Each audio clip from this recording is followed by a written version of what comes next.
All right, it's Saturday after Thanksgiving. So, if you guys didn't see our post on the community thingy of YouTube, happy Thanksgiving. It was nice, laid back around here. House project got done. Maybe I'll post a picture of that so you guys can see. You guys saw pictures of it before in one of the videos I posted either way. But we got a new tacker actually over the 93 Octane's, a local brewery, and they got some cool car-related beers and stuff. Just real neat.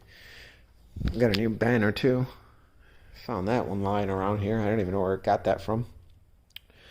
But so I'm coming out here today to do some planning and do some work. I have to elongate the push rod guide plates that I got to fit the bigger studs. Because it's a 5/16 base, 5/16 push rod, so clearly it's not going to work with our 7/16 base rocker arm studs. So we're going to have to do something about that. I got an arsenal of stuff over here. I brought a drill, about a 7/16 drill bit. I know it's a hardened guide plate. We'll see. If not, we got our die grinder, our reliable Husky die grinder, which I have had for over 10 years. It's gone through hell and back. I got a couple of unibits we're going to try out as well. We're going to see what works the best. So the goal there is to open that up, get the guide plates set up, get the rocker arms cleaned up, and then probably set lash, cold lash I should say. And then I also brought my scope camera so we can try to see if I can show you guys the port alignment. There's a couple of functions in that camera that let me take side views, so I might be able to turn it around and show you guys the difference in the port opening and actual visual. I'm going to try to do that. My wife may have to help me with that. But really from here, all that's left is, yes, the guide plates, open them up, torque all that back down, get our push rods in, set up our Valvelash, put our rocker arms in obviously when we do that, and then from there we can go ahead, do our front timing cover, our oil pan, our last plugs, the frost plugs, casting plugs, whatever you want to call them, put them in place.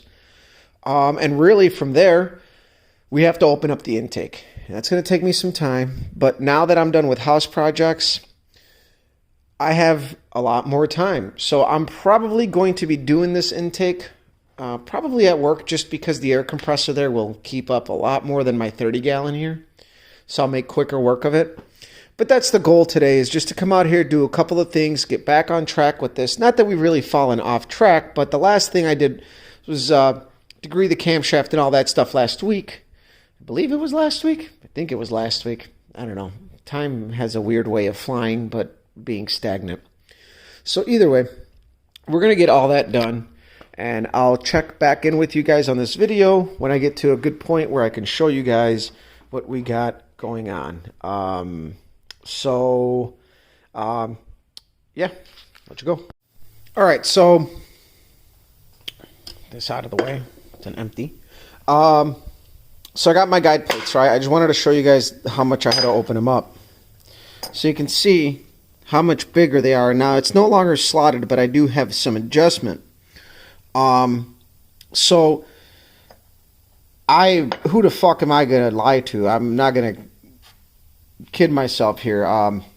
When Dave mentioned, hey, I got some guide plates that might work, well, I told him I can't find what I actually need. Chances are he didn't have it either.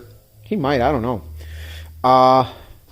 And I'm like, yeah, man, I'll just get like a really good drill bit or like a unibit. I tried all those. This is hardened. So I had to use the carbide on it. And again, I showed you guys earlier. Just got to keep it square, keep moving. An important thing with the carbides, don't get them too hot. Once they get hot, the sharpened ends of, the burr, the file end, whatever you want to call it, with heat they get distorted. They won't cut as much. Let it cool down a little bit between stuff when you're working with really hard material like that. So like between guide plates, I let my air compressor run for a little bit. I let it cool down, and I'm going through these at about I don't know. The first ones took me longer until I figured out the sweet spot on the bit. This is a really old bit. This bit's probably well over 10 years. I use it for all kinds of stuff in the shop. This is like just the community. I don't want to call it community because nobody else uses this. But I guess this is like a staple in my toolbox. This is just my little die grinder. If I got a little something I got to hit with a die grinder, that's what I use. I don't hog out bolt holes or anything like that. Just if it's needed, I got it. And I use it.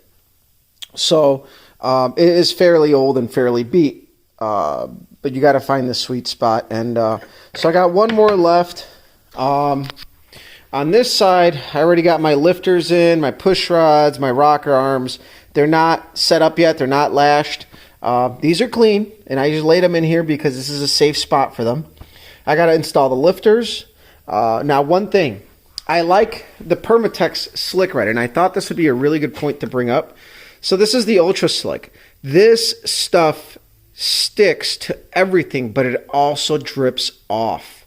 This is really, really good. Like, I'll do the cam in that, but then with the lifters, I'll use this Style Lube, which is it's engine assembly lube with moly graphite.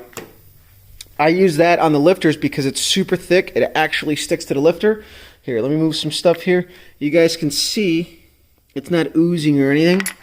And I put a big dollop on the lifter where it meets the lobe.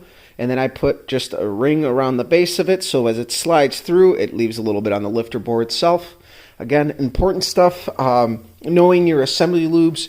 I've always kind of have done it this way. That Slick, the Lucas also makes a very similar product. It's green though. It works really good. Will it completely drip off? No, it leaves a really nice film, but I still don't feel 100% comfortable. So I will use the Slick Red and get the camshaft all set up with that stuff, and then I'll use the thicker stuff on the actual lobes. It's like if you guys have ever bought a camshaft, from Comp or Lunati, they give you a little lube pack. And that stuff, the actual cam lube that they have, that stuff sticks. It does not drip off. So if you guys do assemble an engine, I would highly recommend, at least when you install the lifters, to use a super thick assembly lube like that with the moly graphite.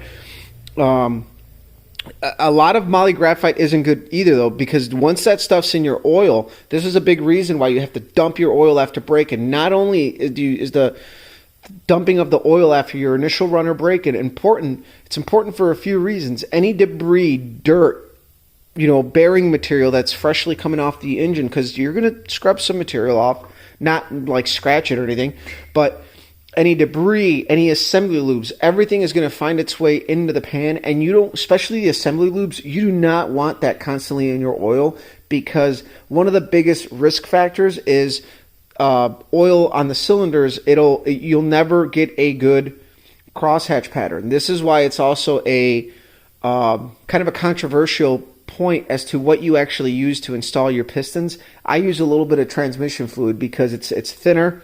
It's got detergents in it. It's not exactly engine oil, so it's enough to lubricate the piston on install, and it burns off fairly low. Like I think transmission fluid catches fire almost instantaneously if it gets on something hot.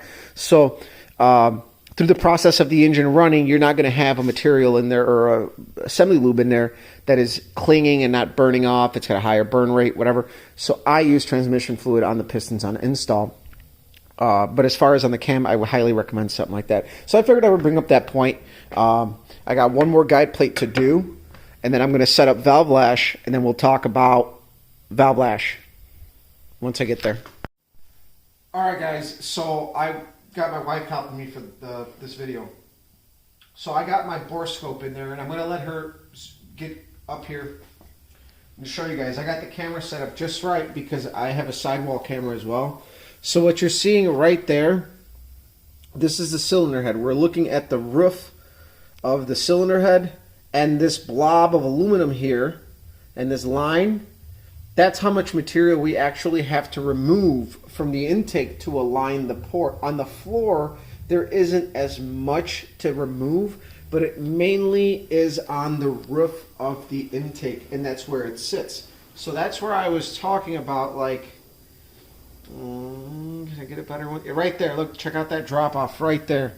You could see the wall, if right there. So you guys see right there in the middle, whoops, that is the amount of, so there's a line here, and that's the cylinder head. This is the intake, and that line right there is what I actually have to remove to blend it properly. So I'm going to go ahead and shut this off. This is a great tool. I used it a couple times already. So this is like a, I don't need it professionally, but it's nice to have. So I'm going to pop this intake off. And what I'm going to talk about next is Valvelash. So Valvelash is fairly simple.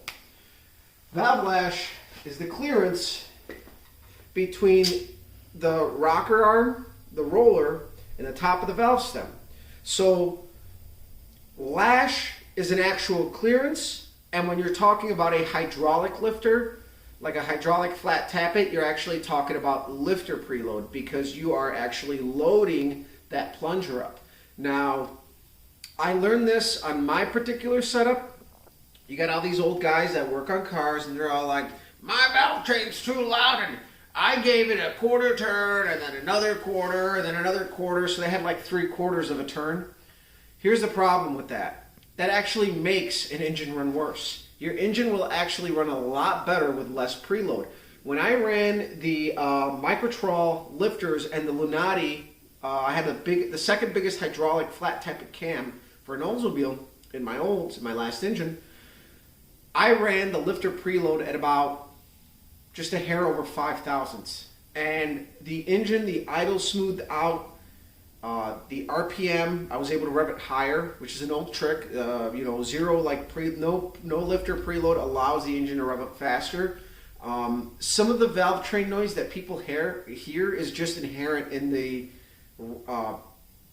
ramp design of the lobe, especially on the closing end, as far as from everything I can gather. So I'm going to show you guys real fast how I do Valvelash, a pretty neat and easy way. So I'll have my wife come over here and get it on the cylinder a little bit right here. That's good. So you got your feeler gauges. Our Valvelash is 18 on the intake and 20 on the exhaust. I'm going to average it and just do 19 because it's just easier that way, and really 1,000 isn't going to do anything. So the method I use is the Eoic method, which is exhaust opening and intake closing. You're going to do the intake valve as the exhaust is opening, and you're going to do the exhaust as the intake is closing. So we're going to rotate the engine and see which valve is going to move first, and it's going to dictate which one we're going to start on. So this is the exhaust, this is the intake. Okay, so the exhaust is opening. We'll do the intake valve. We're going to go ahead and grab our 20 thou. I'm going to go ahead and set the poly lock down. We'll go ahead and tighten up our set screw. So the reason why I'm starting out with a 20 was actually kind of a trick I learned, if actually this thing is biting, out of all the ones that I've done so far. So you guys got to be careful too, because, okay, so I'm going to have to use the wrench for this. I can't jam it up like all the other ones. So I'm going to go ahead. Ooh. It's got a beat up thread or something in there. So we're going to go ahead and tighten down our jam nut. And this is still pretty loose. It's 20, right? And then we're going to go ahead, we're going to give it a little crack to tighten it. There we go. And that'll also set up the poly lock a little bit better. All right. And if it's tight on 20, like it is right now, you guys see I'm struggling to get it in. It's going to be good on 19. So right there, nice, easy to go in. 20, we kind of struggle. You should be able to get this to go in and out real easy. Get a little side-to-side movement, and it'll tell you if it's right. If it's too tight, you got to really drag it out or jam it in. It's too tight. So the reason I do the 20, again, is I'll start with the 20. I'll get my poly lock down to where it's tight on there. I'll set my set screw, and the set screw will actually stretch the poly lock a bit, and it'll loosen up, and then I crack, I go ahead and I tighten it up a little bit, like maybe 1/8 of a turn. The 20 will be tight, and the 19 will clear it out. So that way, that's a good trick an old schooler taught me, He's like, set your Valvelash 1 thou bigger, tight on your shim, and then check it with the actual one and you'll be good. Because if you start with the 19, by the time you end up with everything in your tightening sequences, it's going to be too tight. So that's just a little tip. That's how I do it. I'm going to go ahead and finish out the Valvelash. We got our tray in place. And I think that's pretty much it for the day. I'm going to go ahead and clean up some parts and leave that stuff ready for tomorrow. We know we have to hog out our intake. I showed you guys what the roof looks like. But, okay, so I had a brain fart the other day, and this is actually a good subject. So, grab a pair of gaskets here. All right. And it all came back to me, because I may have said this wrong the last time, so you guys are going to have to bear with me. So what you do is, you line up your intake gaskets, right? And we're going to go ahead and just set it up with a little high tack on the ends. And then I'm going to go ahead and like somewhere in the middle do a little high tack here, a little high tack there, here, just a couple dabs, so that this gasket sticks to the intake. But before the high tack sets up, you have to make sure that your bolt holes are all aligned. You can get a couple bolts on each corner so that when the high tack sets up and you pull your intake off, the gasket's going to be glued to the intake. You're going to separate it on the end. You're going to grab a little like hobby knife and just peel it apart. And the idea is that the gasket is going to remain on the intake, right? So we'll show you here. Let me put this in a better. All right, so I'll show you. I'll hold it for you guys because I'm super fucking strong. So that's actually, is that correct? No, here it is. So the idea here is that when your gasket is glued on, you're going to be able to come in here and scribe this or paint it, and you know that's going to be how much you're going to have to open up your port, because these gaskets line up with the ports fairly well, so I'm not going to have to worry about custom cutting these gaskets to the port. So, and again, you guys might be wondering, I thought those heads were ported, shouldn't they be bigger? Well, here's the problem, guys. If you open up the intake port at the opening part and you don't go any further in, that's your problem.